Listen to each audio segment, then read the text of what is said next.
Dubai में चोरी चकारी होती है। 1-1 मिलियन अपना टैक्सी में भूल जाते कैश, पता नहीं वो लोग है कौन भाई। जब तक आप रिकॉल करोगे तब तक टैक्सी वाला बंदा रिपोर्ट कर चुका होगा कि भाई ये मेरे पास में चीज़ मिली है।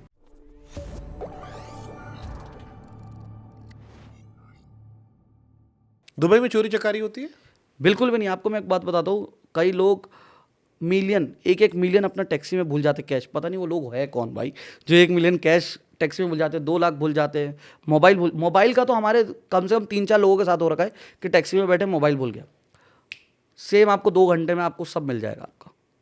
जब तक आप रिकॉल करोगे तब तक टैक्सी वाला बंदा रिपोर्ट कर चुका होगा कि भाई ये मेरे पास में चीज़ मिली है। और कई इंसिडेंट्स आप देखोगे, फोटोज़ न्यूज़ आती रहती है, वो सही है। मतलब मैंने एक रील देखी थी जिसमें कोई महिला थी, वो किसी गाड़ी के ऊपर अपना फ़ोन रख देती हैं और कहती हैं देखते हैं कोई चुराता है नहीं चुराता है, और उसे कोई चुराता नहीं है। हाँ, मैंने भी एक रील बनाई है। रोल्स रॉयस की चाबी रखी है, पूरा गोल्ड रखा है और कुछ खाकर आते, जाकर आए, कुछ नहीं होता। तो ये क्यों नहीं होता? कानून सख्त है? कानून बहुत सख्त है, प्लस हर या जगह ट्रेस कैमरा करना है। आसान है? हर जगह कैमरा लगा है। ट्रेस 5 मिनट में हो जाता है। क्यों कोई भी क्राइम नहीं होता? जीरो क्राइम क्यों है दुबई में? क्योंकि सारी जगह हर 200-300 मीटर पे आपके पास में कैमरेस लगे हुए। दूसरा, हर ऑफिस, हर बिल्डिंग, हर लॉबी में, हर एरिया में आपको कैमरेस मैंडेटरी है।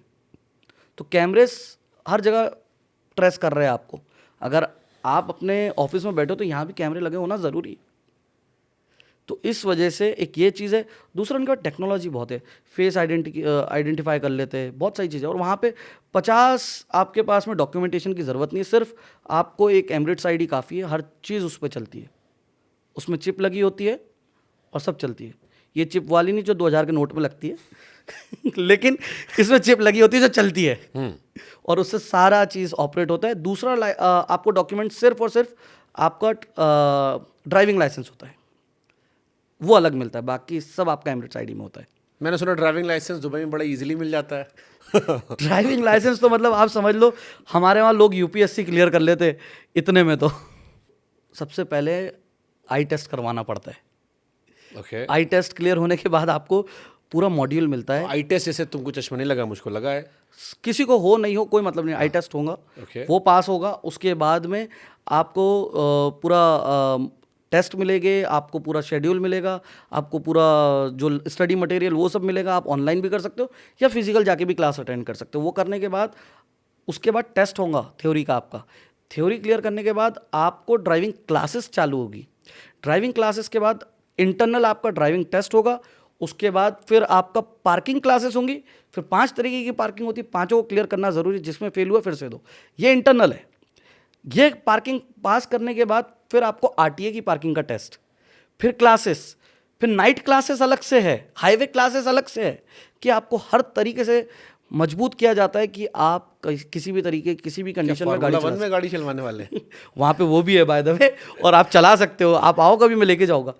उसके बाद फाइनल आरटीए रोड टेस्ट होता है। उसके बाद आपको ड्राइविंग लाइसेंस मिलता है। इसीलिए तो एक्सीडेंट्स इतने कम होते हैं, क्योंकि वहाँ पर रोड बहुत वाइड है। रोड में एक भी गड्ढा नहीं मिलेगा पूरे दुबई के अंदर आपको। और कार्स बहुत फास्ट चलती है। तो मिनिमम स्पीड लिमिट कोई भी रोड की 60 है। जो अगर नॉर्मल रोड्स की बात करें 60 मिनिमम लिमिट है, तो आपको उसके ऊपर ही चलाना है। एक एवरेज लापरवाह इंसान, जैसे हम आम हिंदुस्तानी मैक्सिमम लोग होते हैं, कितने समय में दुबई में ड्राइविंग लाइसेंस पा सकता है? भाई एवरेज लापरवाह तो शायद साल भर लग सकता है, 6 महीने से साल भर के बीच। अगर आप दिल से काम कर रहे हो उसके ऊपर तो 3 से 4 महीने में, 2 महीने में, 3 महीने में आपको लाइसेंस मिल सकता है। लेकिन उसके लिए फिर पूरा दीवाना बनना पड़ेगा। हर टाइम क्लासेस बुक करना पड़ेंगे, ऑनलाइन बुक हो जाती है, सब कुछ हो जाती है। सब उसके इंस्टीट्यूट बने हुए अलग अलग। स्कूल से पढ़ाई करनी पड़ेगी। हाँ, पूरा। तो जब आप, तुम्हारा लाइसेंस बन गया? ऑब्वियसली। कितने साल में बना था?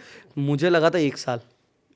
वो इसलिए लगा था क्योंकि मुझे टाइम नहीं मिल रहा था भाई। एवरेज लापरवाह। नहीं, वो इसलिए क्योंकि जब मैं गया वहाँ पे, पहले तो दुबई समझने में, फिर अच्छा लाइसेंस का कॉस्ट भी तो इतना महंगा है ना भाई, अफोर्ड भी नहीं कर सकते हो ना आप। कितने पैसे में मिलता है लाइसेंस? लाइसेंस नॉर्मली जो है, अगर आप नॉर्मल एवरेज की बात करो 2 लाख रुपए लगते हैं आपको कम से कम।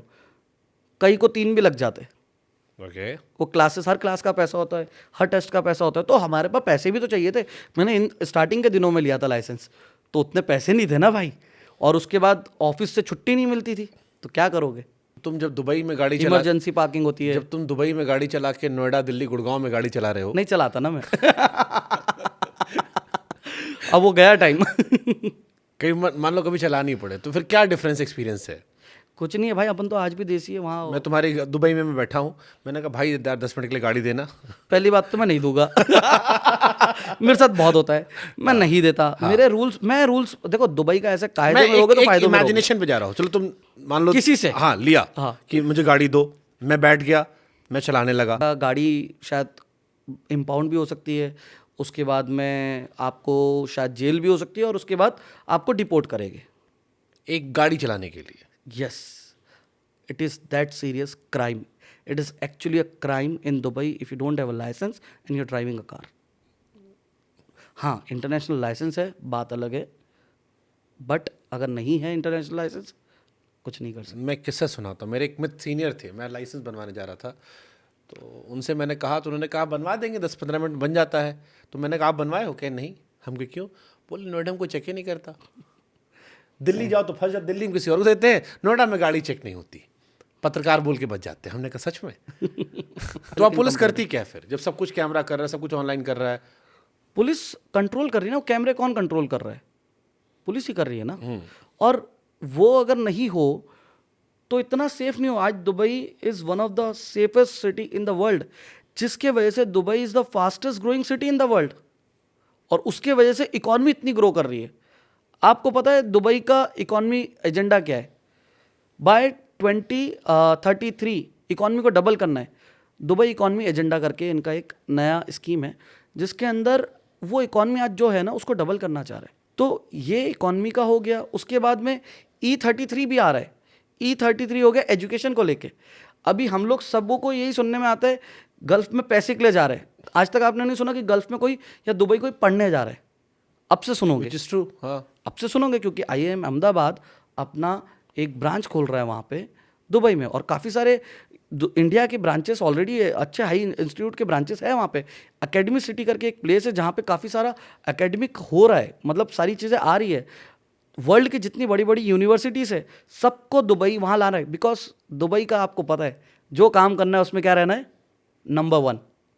तो दुबई इकोनॉमी में भी, उसके बाद एजुकेशन में भी नंबर 1 बनना चाह रहा है।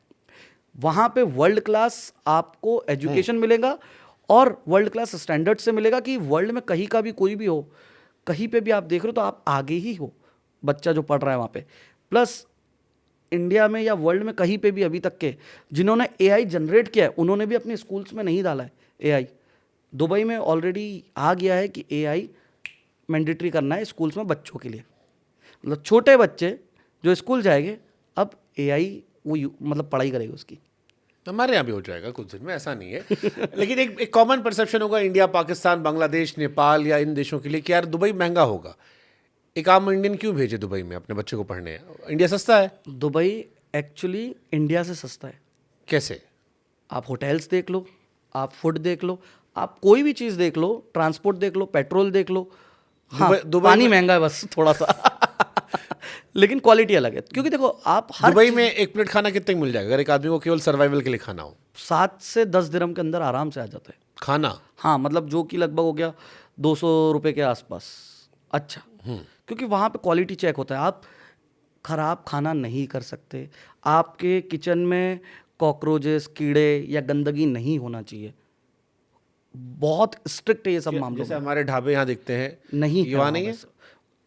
देखो हर तरीके के कैटेगरी के वहाँ पे रेस्टोरेंट्स है, लेकिन क्लीनलीनेस।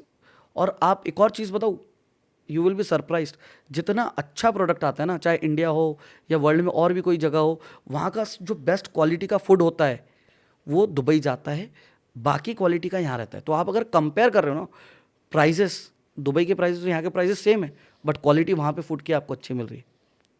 ये रियलिटी है। चाहे आप एप्पल ले लो, बनाना ले लो, चावल ले लो, कुछ भी। ओके, इंडिया और दुबई का अगर कंपैरिजन करें, जी, क्या क्या डिफरेंसेस हैं जिस वजह से लोग दुबई भाग रहे हैं? सबसे बड़ा डिफरेंस है टैक्स का। क्योंकि टैक्स में अगर आप बात करते हो, यहाँ पे स्लैब जाता है इनकम टैक्स का 30%, वहाँ पे 0। फिर उसके बाद अगर आप प्रॉपर्टी खरीद रहे हो तो टैक्स, प्रॉपर्टी बेच रहे हो तो प्रॉफिट होगा obviously, capital gain tax. World में कहीं भी देखो तो टैक्स तो लग ही रहा है। दुबई में प्रॉपर्टी गेन टैक्स 0, आप अदर सोर्सेज से इनकम ला रहे हो 0 टैक्स, रेंटल इनकम पे हर जगह टैक्स है। दुबई में रेंटल इनकम पे 0, आपको इनहेरिटेंट टैक्स कोई नहीं देना है। जैसे हम बात कर रहे थे लग्जरी चीज़ों की, जैसे रोल्स रॉयस हो गया, रोलेक्स हो गया, कोई भी चीज़ आप लेते हो तो आपको हर जगह पे वर्ल्ड में लग्जरी टैक्स लगता है। दुबई में 0, तो कोई टैक्स नहीं है। अभी सिर्फ 2 टाइप के टैक्स है, एक वैट है जो 5% लग रहा है, दूसरा है अभी आया है कॉर्पोरेट टैक्स, जो कॉर्पोरेट्स के लिए है वो भी सिर्फ 9% है।